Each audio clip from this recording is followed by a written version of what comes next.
Olá, caríssimo telespectador da Rede Século XXI, obrigado pela sua audiência. Está começando mais um programa Eclésia.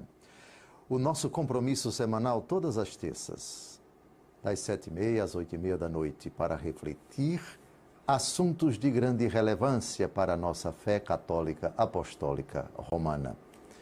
Esse é o nosso segundo programa que está na linha de continuidade do primeiro programa, cujo primeiro argumento, cujo assunto, semana passada, foi o senhorio de Cristo. Os temas dos nossos programas serão sempre surpresa, mas para despertar a curiosidade, o interesse e também a motivação para nós estarmos aqui diante do televisor, do celular, do computador. Mas eu garanto a vocês que os temas de todos os nossos encontros são conexos, têm uma lógica e, portanto, tem uma cadência que vai, digamos assim, chamar a atenção de todos. Eu vou explicar. O tema de hoje vai ser a humildade de Cristo. O primeiro foi o senhorio. Não vou tratar mais desse assunto, remeto você que assistiu a assistir de novo. E você que não assistiu, a assistir o primeiro, para entender a lógica, a sequência que a gente vai percorrer, que a gente vai obedecer. Mas alguém pode dizer, do senhorio para a humildade, Senhor, não é aquele que está acima de tudo, aquele diante do qual todos se dobram, todos reverenciam, todos obedecem, todos acatam?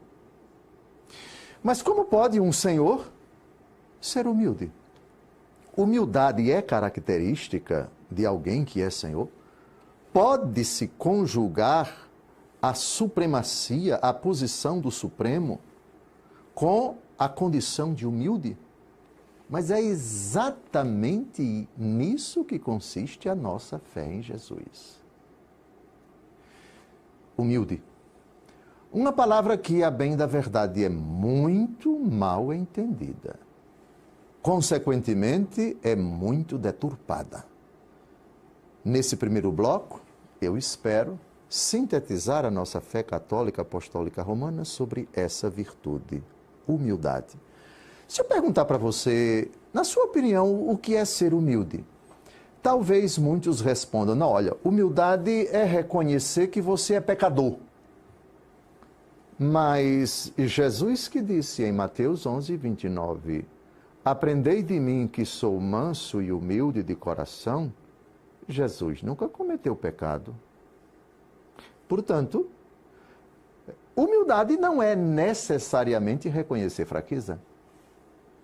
Outro poderia dizer, humildade é você reconhecer a sua impotência, a sua incapacidade, mas nosso Senhor Jesus Cristo, que disse, aprendei de mim que sou manso e humilde de coração, disse, toda a autoridade me foi dada no céu e na terra. Jesus nunca reconheceu sua insignificância, sua impotência. Não, Jesus é onipotente, é Deus Todo-Poderoso com o Pai e o Espírito Santo. Logo, humildade não é necessariamente reconhecer sua impotência. Então você deve estar olhando para mim e deve estar me indagando. Então diga logo o que é humildade. Bem, Nossa Senhora, criatura, no seu Magnificat, disse, o Senhor olhou para a humildade de sua serva. Nossa Senhora não é Deus, não é deusa. Portanto, ela nunca reconheceu sua impotência, se bem que a condição de criatura nos torna impotentes diante de Deus e não podemos fazer muitas coisas, mas não consta que Nossa Senhora tenha reconhecido sua impotência em lugar nenhum dos 4 evangelhos. E Nossa Senhora também nunca reconheceu o pecado, ave cheia de graça, ela é imaculada. Então agora temos 2 questões. Jesus humilde e o Senhor olhou para a humildade de sua serva. É humilde o Filho que é Deus? É humilde a mãe, que é a mãe de Deus. Então, o que é ser humilde? Exatamente no cântico cristológico da carta de São Paulo aos Filipenses, capítulo 2, versículo 6. O apóstolo diz o seguinte: sendo ele de condição divina, não se prevaleceu de sua igualdade com Deus, mas aniquilou-se a si mesmo, assumindo a condição de escravo e assemelhando-se aos homens. E sendo exteriormente reconhecido como homem, humilhou-se ainda mais, tornando-se obediente até a morte, e morte de cruz. Aqui está o que é a humildade. Humildade vem de humus. Humus em latim significa terra, aquilo que está embaixo. Daí se fala humus, ou seja, o adubo. Deus se rebaixou, Deus se reclinou, Deus desceu. Aliás, vejam que coisa curiosa. A humildade é própria de Deus quando age. Deus, quando sai de si, grave essas 3 palavras: criação, redenção e santificação. Deus em si, ele não pode ser humilde, porque ele não se rebaixa. Enquanto, se é que se pode falar de enquanto, advérbio de tempo, em Deus, Deus é eterno e habita em luz inacessível. Enquanto tal, não pode ser humilde. Porém, quando ele decide criar, faça-se a luz, Deus sai de si. Isto é, algo fora dele é feito por ele. O seu amor faz vir a criação. Aqui começa a humildade de Deus. Portanto, Deus, quando cria, se humilha. Deus, quando cria, se rebaixa. E sabem por quê? Fique sentado para não cair de costas. Porque Deus não pode fazer outra coisa quando ele age, senão humilhar-se. Sabe por quê? Porque para cima dele, ele não pode. Porque ele é o Altíssimo. E o Altíssimo não pode ir para cima dele porque ele é o Altíssimo. Portanto, para onde é que Deus se dirige quando ele decide criar? Para baixo. Compreendeu aqui? Já havia pensado nisso? Deus só pode ser humilde, porque ele só pode descer. Quando ele faz vir a criatura está abaixo dele. O ato de ele criar faz com que ele se incline, se rebaixe, fazendo vir à existência algo que está abaixo dele. Mas não é somente a criação que torna Deus humilde. Depois que a criação acaba, Deus descansa do seu ato de humildade em 6 etapas, em 6 dias. Pois bem, a criação tende para, depois do pecado, quando o homem se rebaixa com o pecado, e Deus, por amor, decide ir mais além do ato de humildade ao criar. Aí vem a história da salvação. A redenção atinge o seu ápice visivelmente quando Deus se encarna no ventre de Maria. Outra humilhação. Humildade e humilhação caminham juntos. Vamos ver ainda nesse programa qual é a diferença. Ou seja, ele se rebaixa falando com a humanidade por meio de Abraão, falando com a humanidade por meio dos profetas, preparando a humanidade para se humilhar ainda mais, para manifestar-se mais humilde, para manifestar-se mais humus. O Verbo se fez carne e habitou entre nós. Deus humilde no ventre de Maria. Nasceu, cresceu, mas ele quis uma humildade maior. Deus foi crucificado. Deus morreu na cruz. O texto que eu acabei de citar. Humilhou-se ainda mais, tornando-se obediente até a morte, e morte de cruz. Aqui nós já temos uma categoria para a gente compreender a humildade. Humildade e obediência. Mas obediência a quem? A Deus? Ao Pai? A humildade sem obediência, ela não existe. Eis que eu venho, ó Deus, para fazer a tua vontade, disse o Salmo, que Jesus, na carta aos Hebreus, texto que se identifica com o Senhor Jesus na carta aos Hebreus. Eu venho fazer a tua vontade. Eu me inclino, eu me humilho, eu obedeço.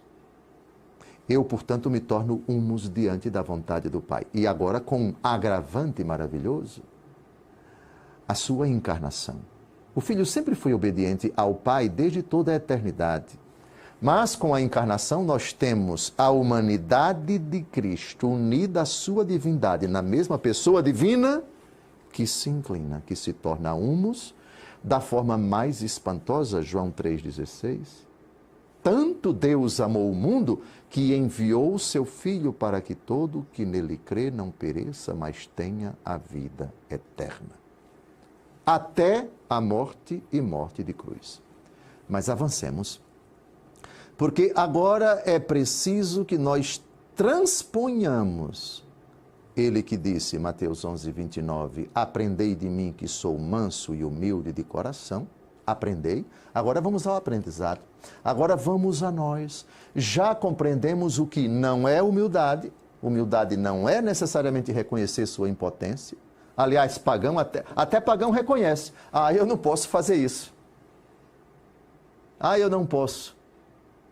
Ah, eu não consigo. Isso não é sinal de humildade, isso é o reconhecimento objetivo de um dado inquestionável da própria caducidade, da própria limitação da natureza humana. Reconhecer pecado, não digo arrependimento, mas reconhecer pecado, até o diabo reconhece. O mero reconhecimento não é necessariamente sinal de humildade. Tirando Jesus e Nossa Senhora, que não cometeram pecado, é preciso então que nós descubramos o que significa humildade na minha vida. Quando é que eu começo a manifestar quais os sinais da minha vida que indicam eu sou humilde? Ou o contrário. Sim, porque é preciso falar do antônimo. Se você não é humilde, você é orgulhoso. Se você é orgulhoso, você não é humilde. Então são duas tendências, são duas direções para as quais o nosso coração pode tender.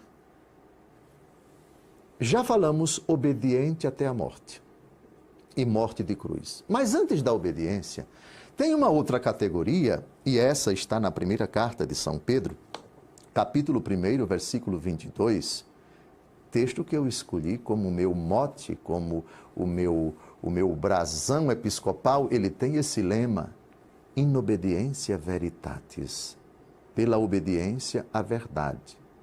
Por que a palavra obediência é fundamental para nós compreendermos a humildade?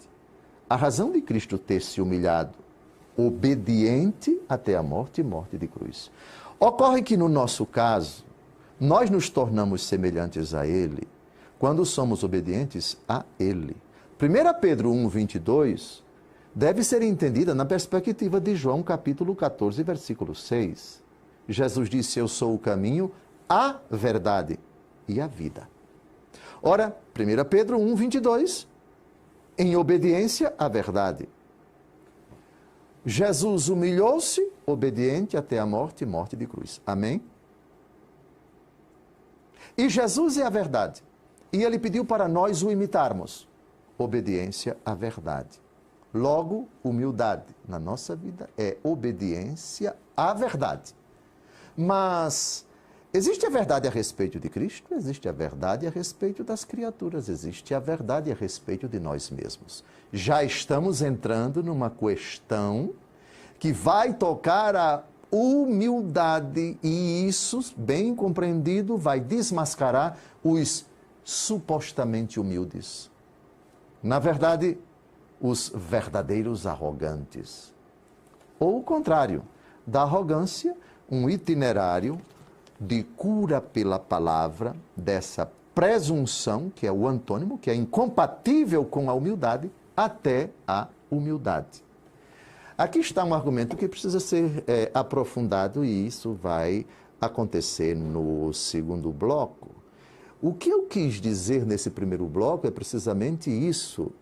É preciso descobrir uma noção primorosa, apurada, por que não depurada, onde você vai tirando o lixo, as coisas acidentais, as noções mundanas de humildade, para chegar até Jesus. O critério é ele. Aprendei de mim, que sou manso e humilde de coração. É o aprendizado de Cristo. Os textos do Antigo Testamento ajudam, mas é somente Cristo quem nos dá a noção exata. Ele, sua pessoa, o itinerário que ele fez do céu até o ventre de Maria, do ventre de Maria até o presépio, do presépio até Belém, 30 anos escondido, 3 anos de ministério, culminando no Calvário, até o momento mais espantoso, morto na cruz. Você percebeu aqui o itinerário?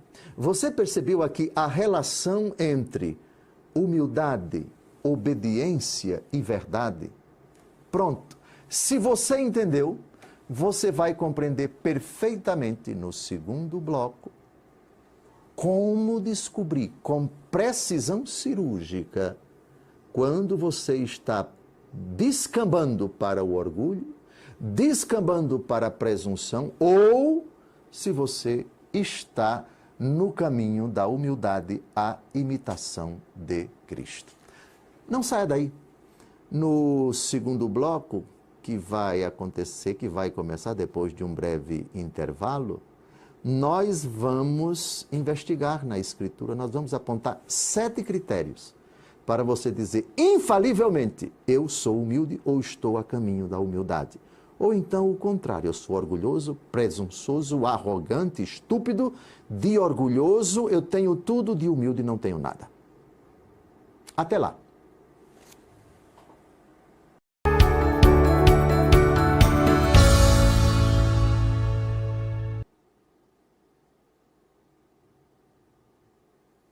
Olá, caríssimo telespectador da Rede Século XXI. Depois desse intervalo, está começando o nosso segundo bloco do nosso compromisso semanal, programa Eclésia. Dessa vez, refletindo sobre um argumento que está na linha de continuidade do tema do encontro anterior. Foi a estreia, quando tratamos do senhorio de Cristo. Agora nós estamos tratando da humildade de Cristo.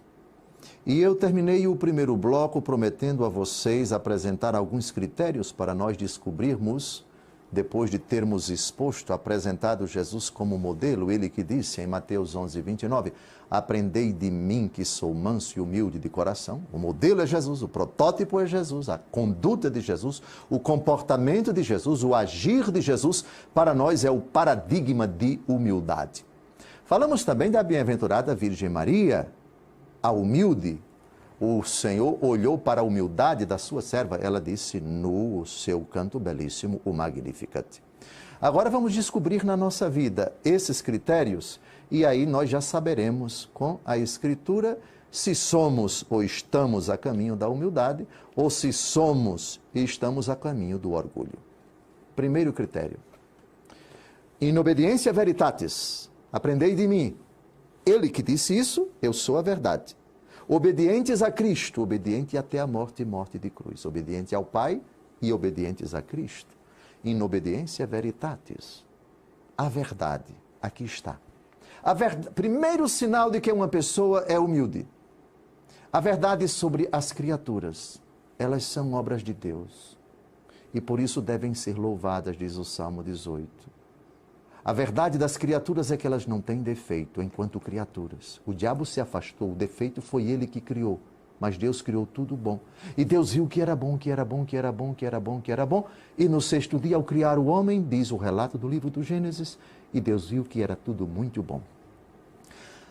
Os céus narram a glória de Deus e o firmamento anuncia a obra de suas mãos. Tudo é bom, porque Deus criou. O que vem de Deus é bom. Isso é um ato de humildade, porque você reconhece a verdade. A verdade das criaturas é que elas são obra de Deus. Segundo critério, para descobrir a humildade na vida de uma pessoa.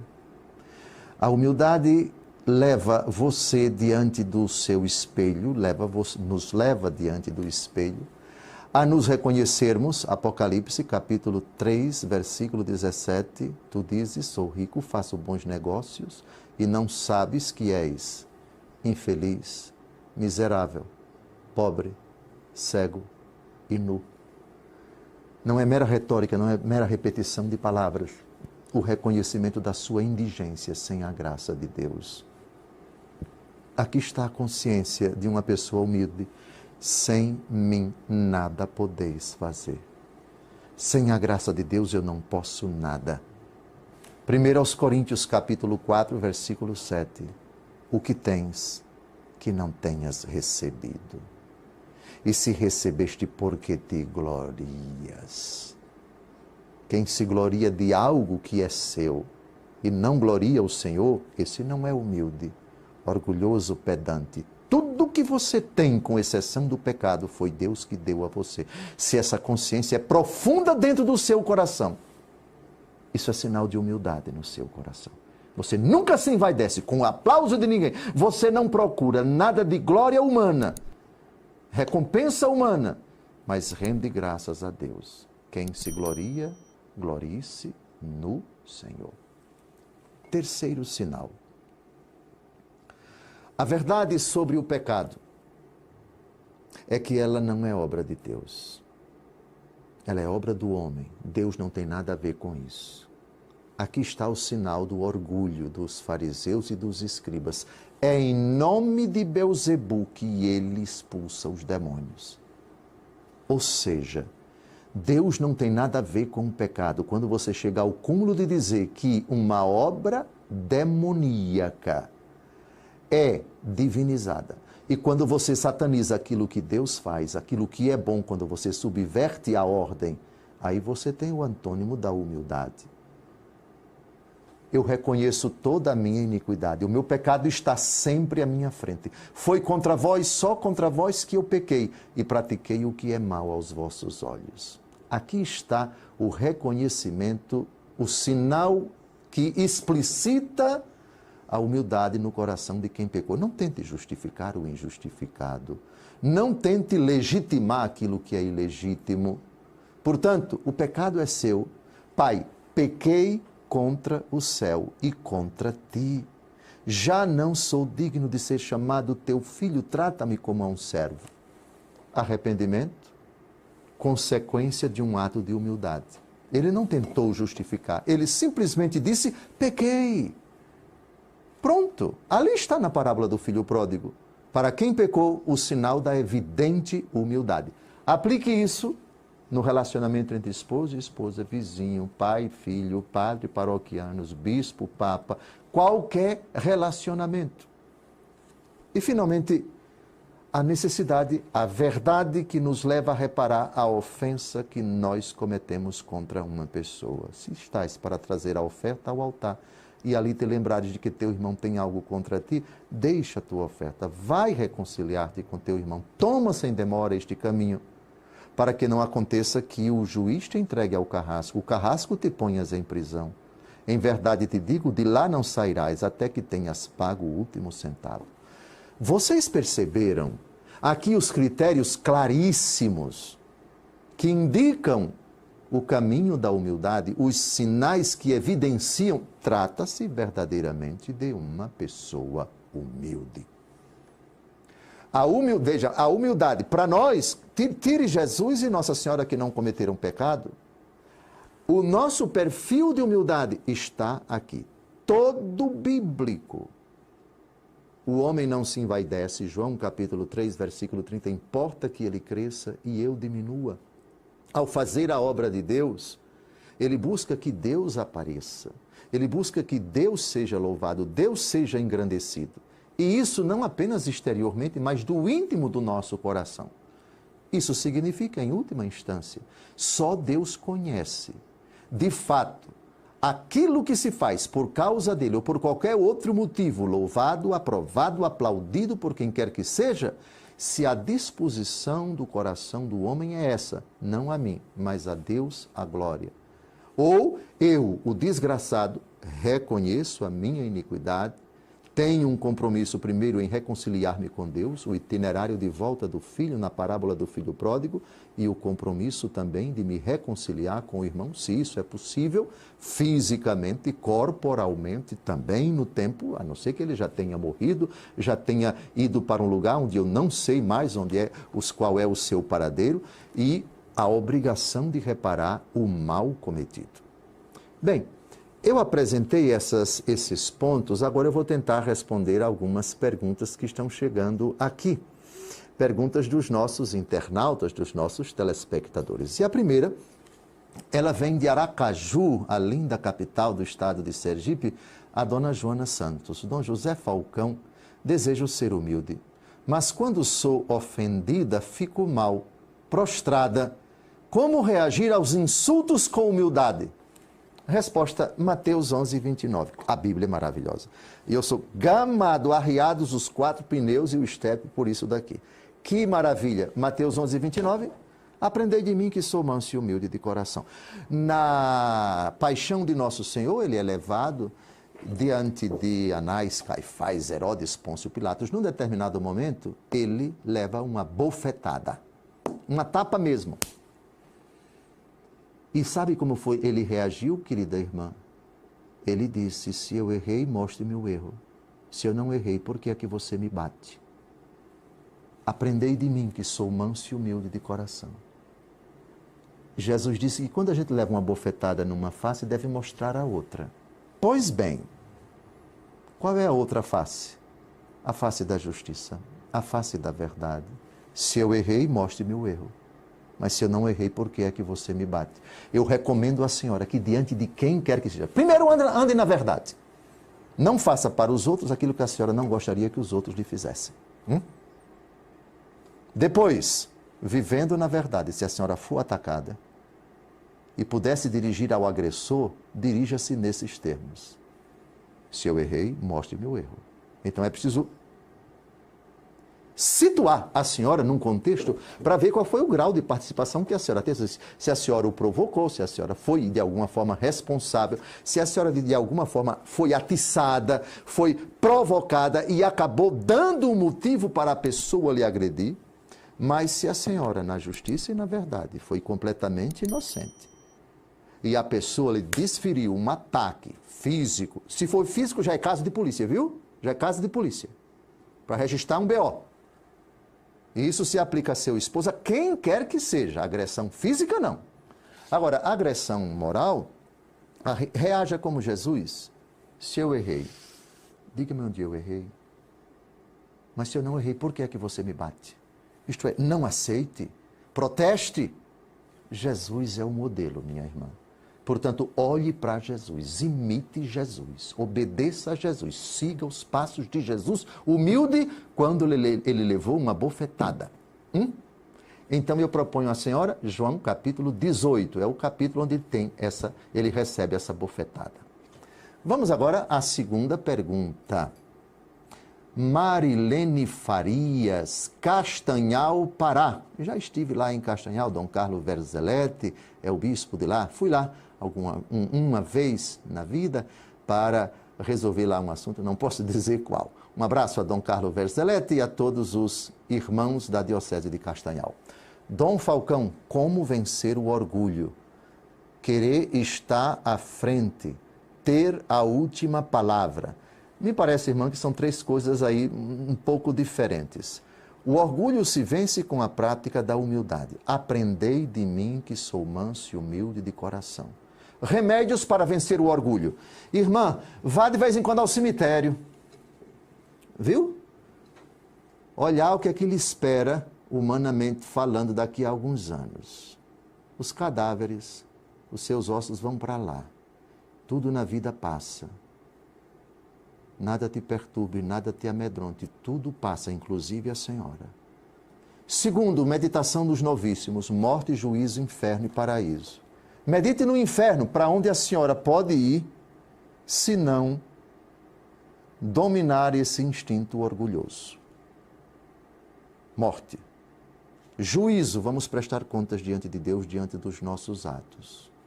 Vá para o Calvário, medite o Calvário. Medite o sofrimento de nosso Senhor. sua paixão, sua agonia. E os sofrimentos dele foram por causa dos nossos pecados. E o nosso orgulho fere Jesus, ofende Jesus, machuca Jesus, causa tristeza a Jesus. O nosso pecado foi a causa do sofrimento de Jesus. Joelhos dobrados, orar e pedir a nosso Senhor que domine os nossos instintos, que nos faça ter pensamentos, os sentimentos, os mesmos sentimentos de Cristo Jesus. Filipenses capítulo 2, versículo 5.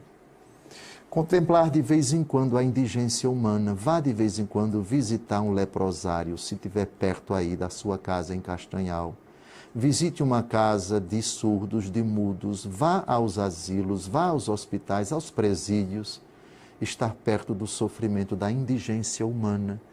Vá visitar os pobres. Vá àquelas favelas, àquelas casas mais desfavorecidas de Castanhal, para a senhora compreender que tantas pessoas passam por necessidade e gostariam de ter um pouquinho daquilo que a senhora tem. A prática da caridade é a melhor cura para a chaga do orgulho. Ainda temos alguns minutos, vamos agora à cidade de Lavrinhas, São Paulo. O Marcos Andrade diz: como trabalhar a soberba que não me deixa fazer um caminho de humildade? Meu irmão, eu acho que a resposta é mais ou menos a que eu dei para a nossa irmã que está em Castanhal. Pronto, considere que a resposta já foi dada. Será que ainda temos tempo para mais uma pergunta? Então agora vamos a Helena Camarielli. Parece sobrenome italiano. Aqui não é dito de onde ela é. Dom José Falcão, eu não sei obedecer. Como fazer este caminho de humildade? Bem, se a senhora não sabe obedecer àquele a quem a senhora deve obediência aqui na terra, tome cuidado. Se a senhora é funcionária e não obedecer, a senhora pode ser botada para fora. Tem consequências tremendas. Se a senhora é religiosa, não sei, e não obedecer à superiora quando ela dá ordens legítimas, a senhora talvez não fique muito tempo na congregação, não. A obediência é o nosso calvário aqui na terra, no que toca aos superiores que Deus colocou de alguma forma, por algum motivo, por alguma razão na nossa vida. Os filhos devem obediência ao pai.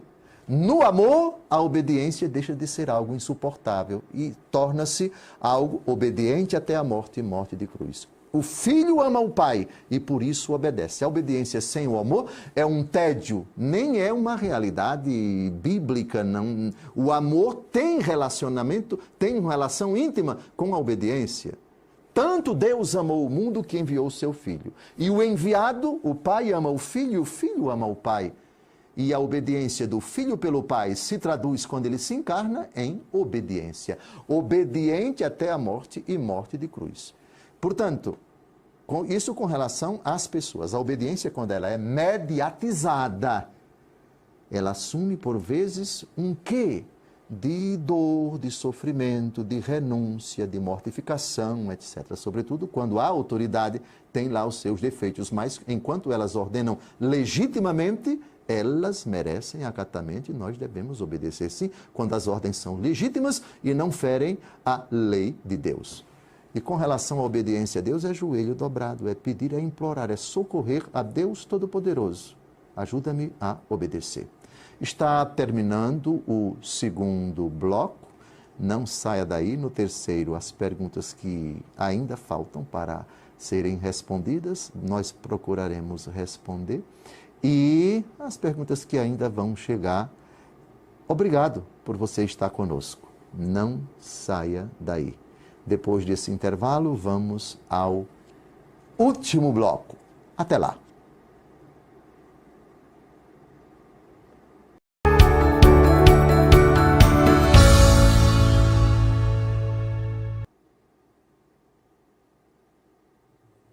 Olá, caríssimo telespectador da Rede Século XXI. Obrigado por ter permanecido conosco depois desse intervalo. Começa agora o nosso terceiro e último bloco do nosso segundo encontro semanal, todas as terças, programa Eclésia.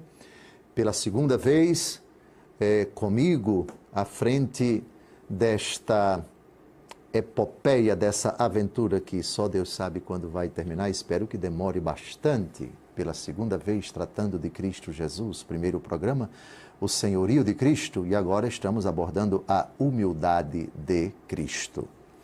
Eu queria fazer um convite a você agora a respeito da nossa necessidade de tê-lo como colaborador, como aquele que nos ajuda financeiramente a manter essa obra, a Rede Século XXI. Eu estou com a Rede Século XXI, sabe, há quantos anos? Desde 2011. 12 anos fazendo parte dessa família. E nós temos muitas despesas. E nós temos uma quantidade considerável de sócios, mas sempre necessitamos de mais sócios, de pessoas que colaboram com essa obra. Eu quero agradecer a todos os sócios da Associação do Senhor Jesus que são fiéis em suas orações e doações. Graças à sua doação, este programa está no ar. Toda essa estrutura foi montada aqui em Brasília para que eu possa estar com vocês, para que eu possa falar com vocês. Se você é sócio, você seja fiel na sua doação para a associação que é do Senhor Jesus. É sua, mas é, antes de tudo, do Senhor Jesus, como fala o nosso querido Padre Eduardo Dougherty. E se você não é sócio e está acompanhando pela TV o nosso programa agora, doe pelo Pix que aparece na sua tela. É simples de doar e você ajudará a Associação do Senhor Jesus na missão de evangelizar. As despesas para montar um estúdio aqui em Brasília e também a equipe, ela é considerável, mas muito maior é a despesa que nós temos com tantas outras coisas lá em Valinhos. A estrutura monumental que ao longo desses anos todos foi montada, precisa ser mantida. Temos uma igreja que está sendo construída, a Igreja das Mãos Ensanguentadas de Jesus. Olhem, a manutenção de uma TV requer muita confiança na providência divina, muito joelho dobrado, mas também a nossa ajuda financeira. É o pedido que eu faço a você. A obra de Deus é precisamente para que o nome do Senhor Jesus seja proclamado e chegue até os seus lares e faça um bem imenso em seu favor e em favor de todas as pessoas da sua família. Eu lhe peço, eu sou um bispo pidão, por favor, torne-se sócio, por favor, ajude essa obra a se manter. Agora nós vamos continuar a responder as perguntas, eu só vou repetir o tema desse nosso segundo encontro, que é a humildade de Cristo. Aprendei de mim que sou manso e humilde de coração. Mateus 11, 29. Portanto, tudo que orbita em torno de humildade, para nós cristãos católicos, Ele, a pessoa dele, o exemplo dele, as palavras dele, a conduta dele e o ensinamento dele. Nada mais que isto. Nós precisamos, nada mais do que isto, nós precisamos de nada mais para compreendermos bem a humildade, para meditarmos sobre essa virtude de Jesus, para sermos humildes, sem o que nós não iremos para o céu. Vamos então agora a mais uma pergunta. Fabiano Facchini, Valinhos. Se for o Facchini que eu conheço lá da rede, se for da Século XXI, eu creio que sim. Vamos à pergunta então, Facchini, um grande abraço para você. Ser humilde é viver escondido? O que significa ser humilde a partir do exemplo de Jesus em nossa vida familiar, de trabalho com os amigos? O Facchini fez duas perguntas. Se é viver escondido? Acho que a segunda pergunta, como viver a humildade em trabalhos, etc., eu apresentei aqueles 7 pontos, Facchini. Acho que a sua pergunta chegou aqui antes de eu abordar aqueles 7 pontos. Eu remeto você, meu filho, para o segundo bloco, o bloco anterior, onde eu falei esses 7 pontos. Agora vamos à primeira pergunta que você fez. Você fez 2 perguntas. É viver escondido? Bem, Nosso Senhor Jesus Cristo disse em Mateus capítulo 5, versículo 16, brilhe a vossa luz diante dos homens, para que, vendo vossas boas obras, glorifiquem o Pai que está nos céus. Há determinadas pessoas que optaram por viver enclausuradas, afastadas do mundo. É uma possibilidade, Facchini, um carisma da reclusão. Pensemos naquelas congregações e ordens religiosas de observância extrema. Por exemplo, os cartuchos, a ordem de São Bruno, vivem realmente afastados, vivem realmente escondidos. A espiritualidade monástica, hoje há muitos ramos da espiritualidade monástica, uns mais abertos, outros mais fechados, enfim. Isso é uma modalidade, sim, de viver a humildade para quem realmente recebeu esse carisma e para quem abraçou esse carisma, sim. É uma forma do seguimento de Cristo que ficou escondido, viu? Ficou escondido. Dos 12 aos 30 anos de idade, não sabemos absolutamente nada da vida pública de Jesus, da vida de Jesus, que só começou aos 30. Portanto, Jesus viveu escondido em Nazaré da Galileia. Então, até os 30 anos de idade, vamos falar desse escondimento de Jesus. Pensemos os integrantes daquele carisma de Charles de Foucault, de viver no meio das pessoas, mas absolutamente no anonimato, escondidas, inseridas no meio da sociedade, mas com aquela discrição, com aquele desprendimento, despercebidos. É possível, mas veja bem, meu filho, o escondimento, até dentro da cartucha, até no eremitério, até no deserto, enfim, essa é uma manifestação escondida, digamos, visível. Mas sem a disposição interior da humildade, ela pode ser, na verdade, uma forma de fugir de si, de fugir de Deus, de fugir das pessoas. Eu vou ficar longe de todo mundo porque eu não suporto ninguém, porque eu quero distância. Ou seja, como uma rejeição, não como uma disposição de crescer em santidade. É preciso ponderar isso. Seja no deserto, seja na cartucha, seja no mosteiro, seja no Carmelo, seja no meio da rua, seja vivendo com as pessoas, seja no matrimônio, seja no sacerdócio, em qualquer estado de vida. O que toca verdadeiramente, o que indica a humildade são essas disposições de que eu acabei de tratar. Há momentos na nossa vida em que nós temos que aparecer. Há momentos na nossa vida em que Deus nos chama a dar o ar da nossa graça, a mostrar para que viemos. Antes que eu te formasse do seio de tua mãe, eu te escolhi, eu te consagrei, eu te enviei. Jeremias capítulo 1, versículo 5. Aí não dá para você se esconder. Moisés foi chamado de Madiã, onde ele estava cuidando dos animais, vai para o faraó, ou seja, você não pode se esconder. Aliás, estamos aqui no dia de hoje, adivinhem qual foi, aliás, no dia de ontem, a primeira leitura da missa. O Senhor Deus diz a Jonas, você vai para Nínive e anuncia a conversão. Ele fugiu, ele se escondeu. Não é muito cara de pau? Aí o Senhor mandou um presentinho para ele, foi engolido pela baleia, passou só 3 dias, depois a baleia regurgitou, botou o cabra para fora, aí no instante ele aprendeu a lição e foi para Nínive.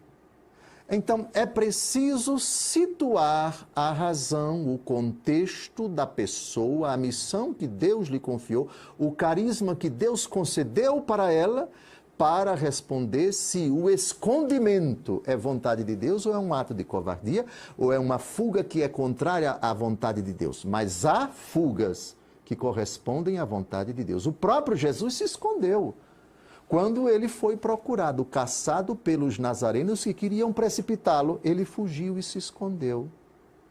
Ou seja, há certos escondimentos, Mateus capítulo 10, se vocês não forem recebidos, fujam para outra cidade, escondam-se, traduzindo, escondam-se.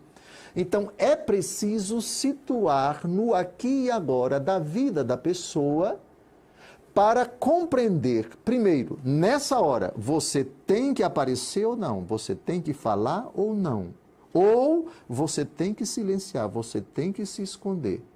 Jesus disse, aqui está um escondimento bom, não deis pérolas aos porcos, não jogueis as coisas santas aos cães, para que eles não as calquem com os pés e voltando-se contra vós vos estraçalhem. Então, é preciso situar no contexto, às vezes complexo, pontual, às vezes único da nossa vida, se esconder-se é ato de covardia ou de coragem.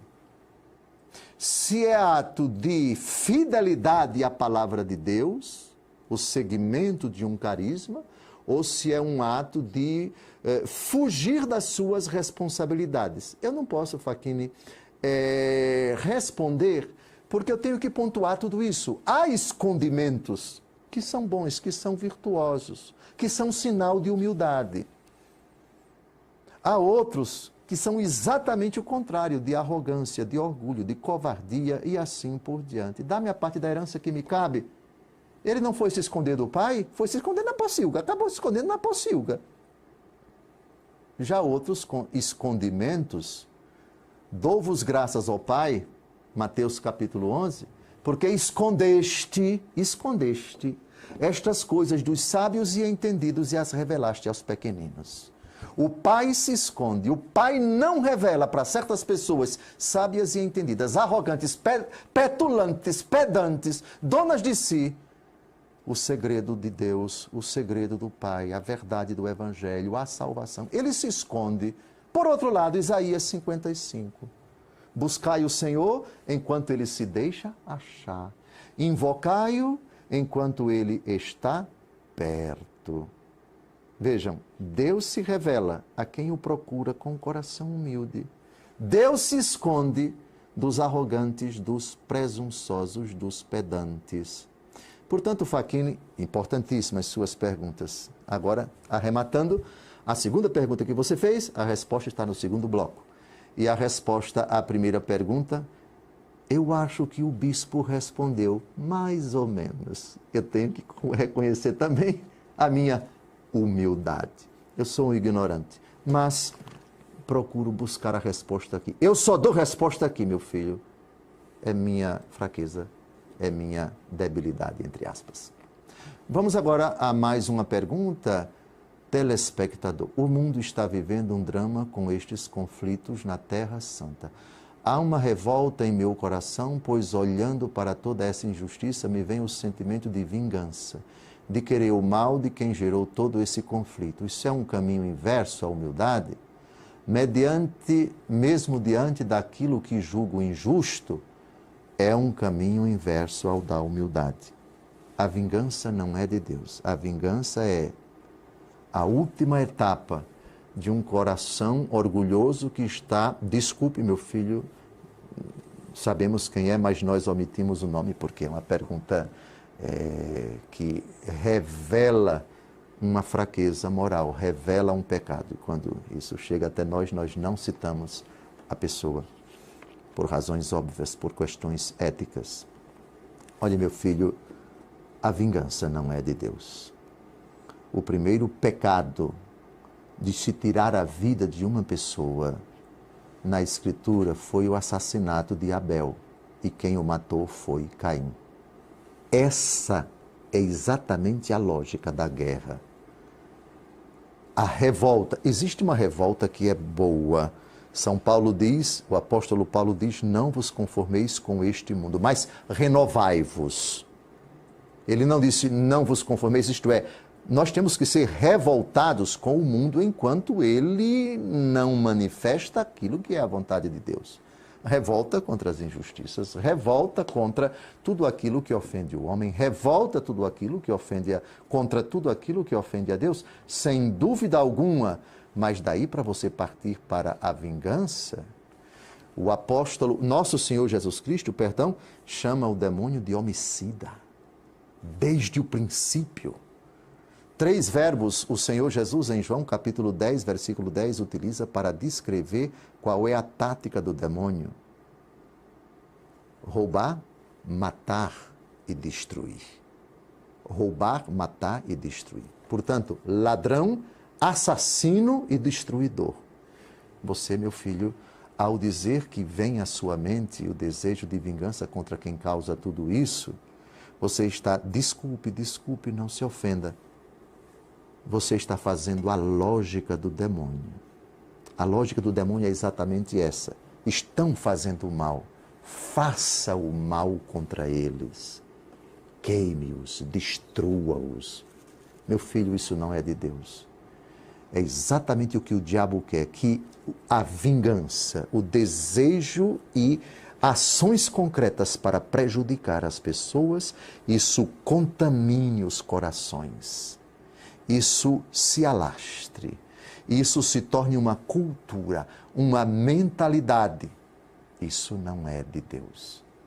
Eu pediria a você que olhasse para a cruz e pedisse a Jesus de novo, Mateus 11:29, por favor.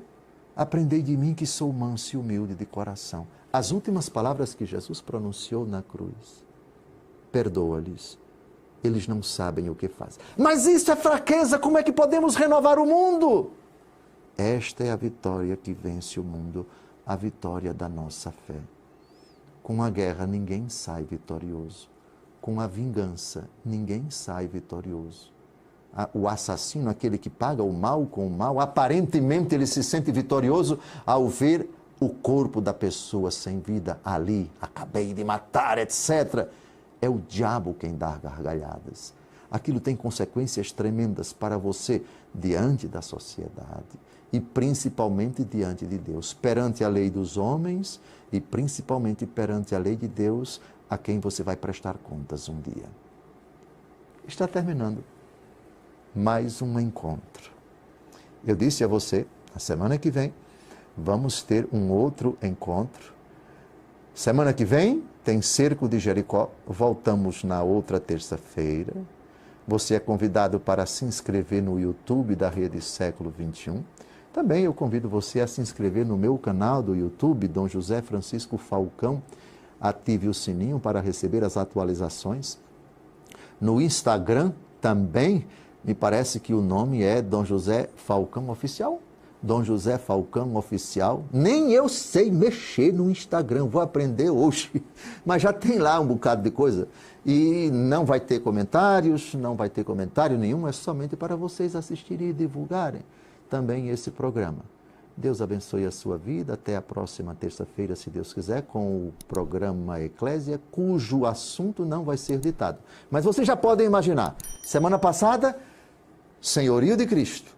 Hoje, a humildade de Cristo. E o que vai ser de Cristo na semana que vem?